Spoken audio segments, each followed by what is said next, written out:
Everyone welcome to Edu Bros. तो last time जो question हमने आप लोगों को दिया था वो यहाँ पे बोर्ड पे पड़ा हुआ है, इसको सॉल्व करते हैं। दरअसल क्वेश्चन सॉल्व करने का जो अप्रोच होता है ना, इम्पोर्टेंट वो होता है, और जो स्टेप्स उसमें इन्वॉल्व हैं, एक बार आप उसको इनिशियलाइज उस क्वेश्चन को अगर कर लिए ना, तो मुझे नहीं लगता कि आपको बहुत ज़्यादा दिक्कत होने वाली स्टेप्स फॉलो करने के लिए। तो देखना ये ज़रूरी है कि कहाँ से मैं किसको किस चीज़ से रिलेट कर सकता हूँ, ठीक है। तो जैसे मेरा पहला क्वेश्चन है, इसमें जो है कि sine 20 degree cos 70 degree cos 20 sine 70 degree, और मुझे कह रहा है कि इसकी वैल्यू फाइंड करनी है, ठीक है। तो हम कैसे फाइंड करेंगे? तो जो सबसे पहले मुझे यहाँ पे दिख रहा है कि sine into cos, cos into sine, और इसका वैल्यू फाइंड करना है। और एक बार मुझे ये दिख रहा है कि साइन 20 डिग्री दी हुई है, कॉस 70 डिग्री दिया हुआ है, ठीक है। तो यार मैं सोचूं कि अगर इस दोनों को मैं जोड़ता हूँ तो शायद ये कम्प्लीमेंट्री एंगल दिख रहे हैं मुझे। कैसे? 20 + 70 90 होती है क्या? होती है ना। उसी तरीके से मुझे पता है कि sine of 90 minus theta is equals to cos theta. Sine और कॉस 90 माइनस थीटा पे इंटरचेंज हो सकते हैं, ऐसा हमने लास्ट क्लास में पढ़ा था। तो देखते हैं क्या यहाँ से एडवांटेज हम ले सकते हैं यार। तो साइन 20 है, कॉस 70 है, ठीक। तो क्या मैं कॉस 70 को कॉस 90 माइनस 20 लिख सकता हूँ, और cos 90 minus theta is equals to, मुझे पता है कि साइन थीटा होता है वेयर थीटा इज 20। तो यहाँ से ये आ गया क्या? तो देखिए ये बन गया आपका साइन ऑफ 20 डिग्री, और ये पहले से साइन 20 था, तो sine 20 into sine 20 is equals to sine square 20 plus, अब आइए यहाँ पे same way, in a same way cos 20 है, साइन 70 है, फिर दिख रहा है कि दोनों एंगल का सम मेरा 90 डिग्री है, जो कंप्लीमेंट्री होता है। तो मैं क्या बोलूँ? मैं बोलता हूँ कि sine of 90 minus theta where theta is 20 is equals to cos of 20 होगा कि नहीं। और साइन 90 माइनस 20 क्यों लिख रहे हैं? क्योंकि 90 माइनस 20 70 होता है। इसी 70 को मैंने 90 माइनस 20 लिखा है और कुछ भी नहीं किया। तो इसको फिर से आप cos 20 पुट कीजिए। cos 20 जैसे ही आप पुट कीजिएगा तो यहाँ पे cos 20 इंटू cos 20 हो जाएगा cos स्क्वायर 20, cos स्क्वायर 20, तो आ गया वैल्यू 1, ठीक। तो इसकी वैल्यू, फर्स्ट वाले क्वेश्चन की वैल्यू आ गई 1। अब आते हैं इस पे आते हैं भाई। अब यहाँ पे क्या करें, यहाँ पे क्या करें, सोचिए जरा यार। साइन है और सेक है, कैसे वैल्यू निकाला जाए? सेक तो मुझे पता है कि साइन में इंटरचेंज तो होगा नहीं, साइन कॉस में हो सकता है, साइन कॉस में हो सकता है, और सेक कॉसेक में हो सकता है, ऐसा मुझे पता है। तो क्यों ना हम सेक को कॉसेक में कन्वर्ट करके देखते हैं। Sec 90 minus theta is equals to cosec theta होता था, तो sec 90 minus 20 is equals to क्या हो जाएगा? कॉसेक 20। कोई दिक्कत? 90 minus 20 is equals to 70 degree, तो 90 माइनस 20 कॉसेक 20, ठीक। तो मैं इसको लिख दूं sine 20 into cosec 20 minus one. तो sine theta into cosec theta क्या होता है? साइन और कॉसेक एक दूसरे से इन्वर्सली रिलेटेड थे, ऐसा हमने ट्रिगोनोमेट्री के फर्स्ट पार्ट में ही पढ़ रखा है। तो साइन 20 इंटू कॉसेक 20 क्या हो गया? Sign theta into cosec theta 1, तो 1 माइनस 1 0, आंसर आ गया सेकंड पार्ट का। आगे बढ़ते हैं और देखते हैं ये क्या करें भाई। साइन 20 है और सेक 20 है, साइन 20 है और सेक 20 है, तो यहाँ से मैं इसको लिख सकता हूँ, इसको मैं क्या लिख सकता हूँ? इसको मैं लिख सकता हूँ cosec 70, sec 20 is equals to cosec 70 और cosec 70। तो देखते हैं क्या हो सकता है। sin 20 इंटू cosec 70 माइनस यहाँ से आ जाएगा cosec 70 sec 20 इंटू साइन 20। अच्छा ये बताइए कि इसको मैं एक बार sec 20 ही लिखता हूँ, ठीक है, sec 20 ही लिखता हूँ इसको। तो sin 20 इंटू sec 20 तो क्या हो जाएगा, sin sec 20 को मैं 1 अपॉन cos 20 लिख दूँ, तो sin 20 upon cos 20 minus sin 20 upon cos 20 ही तो हो जाएगा दोस्त, क्योंकि sec 20 इज इक्वल्स टू होता है 1। इसको मैं 1 अपॉन cos 20 लिख सकता हूँ। तो फिर से तो वही आ गया sin 20 अपॉन cos 20, तो फिर दोनों वैल्यू ख़त्म, इसका भी वैल्यू आ गया भाई साहब 0। ठीक, अब आइए इस पे tan 20 डिग्री cot 20, मुझे पता है कि tan और cot आपस में बदले जा सकते हैं। तो यहाँ से क्या मैं दिख रहा है मुझे कि cot 70 को मैं tan 20 अगर लिख दूँ तो 1 प्लस tan 20 इंटू tan 20 कैसे लिख दिया, समझ में आ रहा है। cot 90 minus 20 is equals to tan 20, तो 1 plus tan square 20 degree upon sec square 20 degree.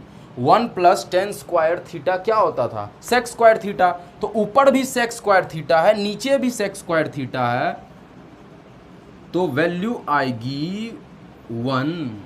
ठीक है, आगे कैसे करें इसको। sin 53 है और cos 37 है,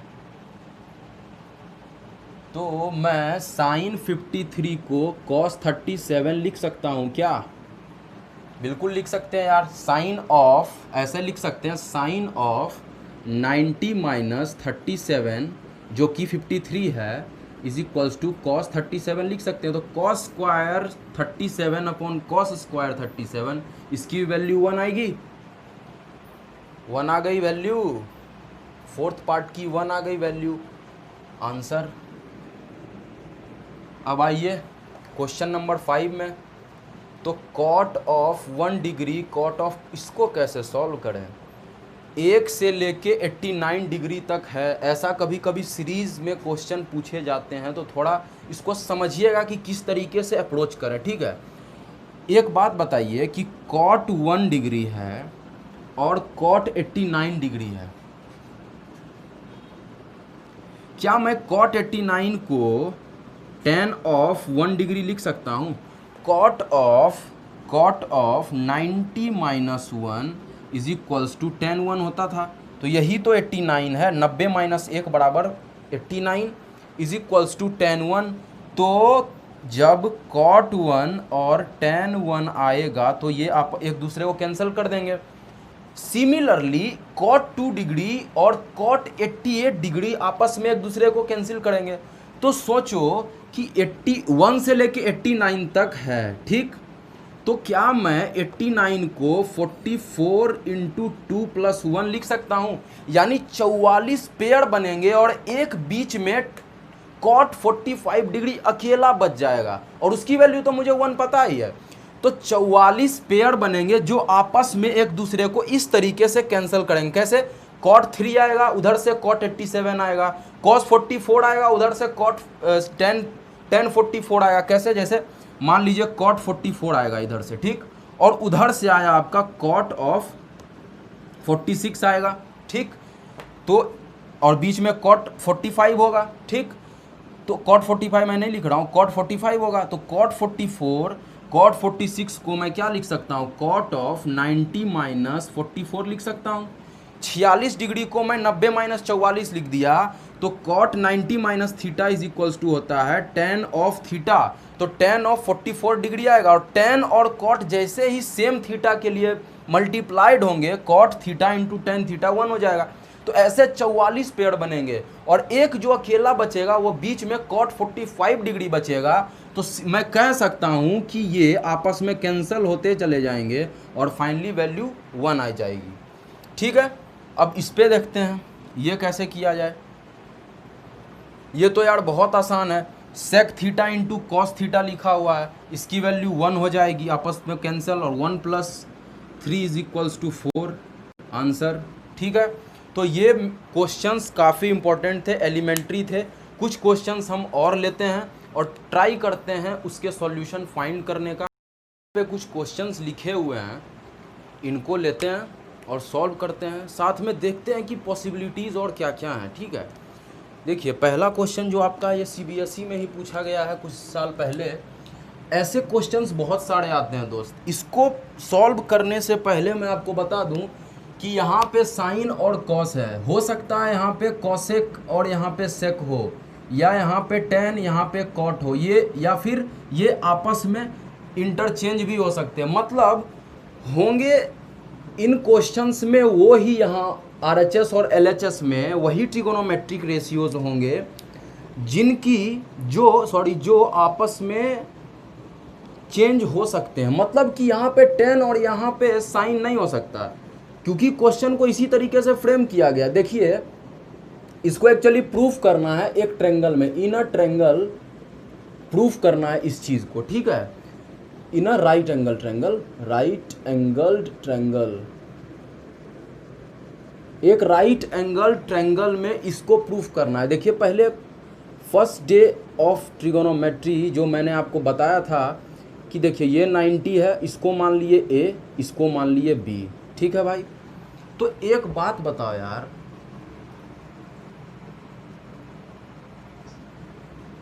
sign of B + C/2 = cos of A/2, ऐसा हमको प्रूफ करना है। ठीक, ओके, एक ट्रायंगल में ऐसा मुझे प्रूफ करना है। तो आप इस चीज़ को किसी रैंडम ट्रायंगल में भी कर सकते हैं। इसको मैं C ले लेता हूँ। ठीक, तो देखते हैं कैसे क्या होगा। अच्छा एक बात बताइए, A + B + C क्या होगा? 180 डिग्री होगा। ठीक, B और C को एक साथ रखते हैं और मैं A को RHS में लेके चला जाता हूँ। ठीक, B + C/2 करते हैं, 1/2 से दोनों साइड डिवाइड कर सकते हैं। ठीक, यहाँ से आएगा B + C/2 = 180/2 क्या होगा? 90, और ये हो जाएगा A/2। अब हम क्या करते हैं, साइन ले लेते हैं। RHS और LHS में दी हुई एंगल्स का हम साइन ले लेते हैं। ठीक, तो साइन ऑफ B + C/2, और यहाँ से भी साइन ले लेते हैं। ठीक, तो यार बताइए साइन 90 - थीटा क्या होता था? Cos theta.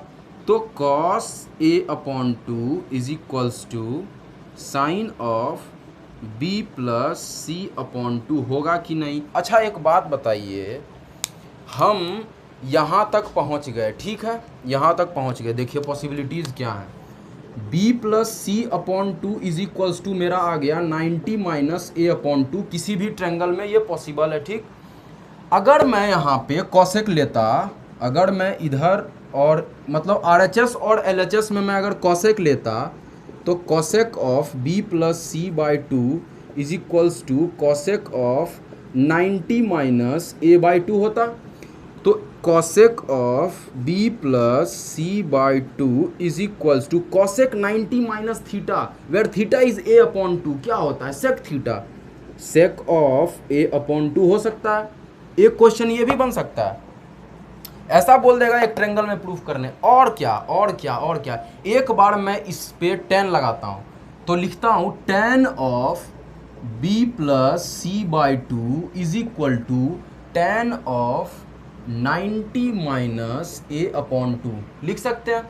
अब लिखिए फिर से, tan of B + C/2 = tan 90 - theta, where theta is A/2 = cot of A/2।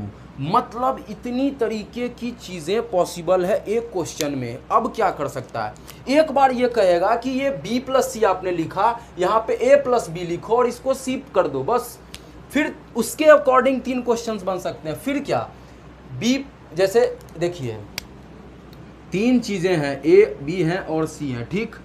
एक बार मैं RHS में a b रख सकता हूँ और LHS में a b रख सकता हूँ, RHS में c ला सकता हूँ, इसके करस्पॉन्डिंग ऐसा आएगा, ठीक।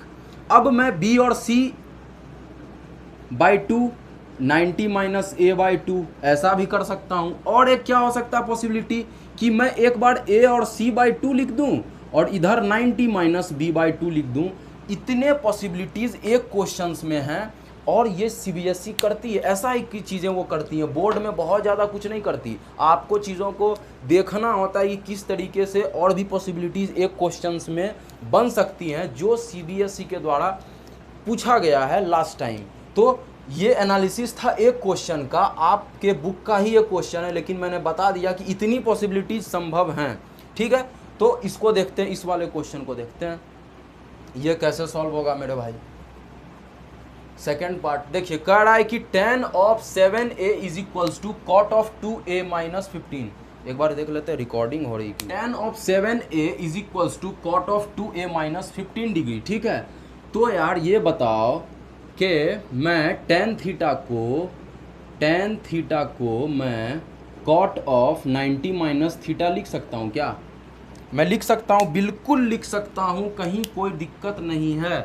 तो मैं tan 7a को कॉट ऑफ 90 माइनस 7a लिखूँगा और यहाँ पे is equals to cot of 2a minus 15 degree लिख सकता हूँ। अब कॉट थीटा है, दोनों साइड कॉट है, तो मैं कॉट को हटाऊंगा और इसको डायरेक्टली इक्वेट करने की कोशिश करता हूं। तो 90 minus 7a is equals to 2a minus 15 degree, ठीक। अब क्या, तो अब ये कि मैं ऐसा करते हैं कि 15 को LHS में और 7a को RHS में ले जाते हैं। तो 90 plus 15 degree is equals to 7a plus 2a, कोई दिक्कत। तो 9a इज इक्वल टू 105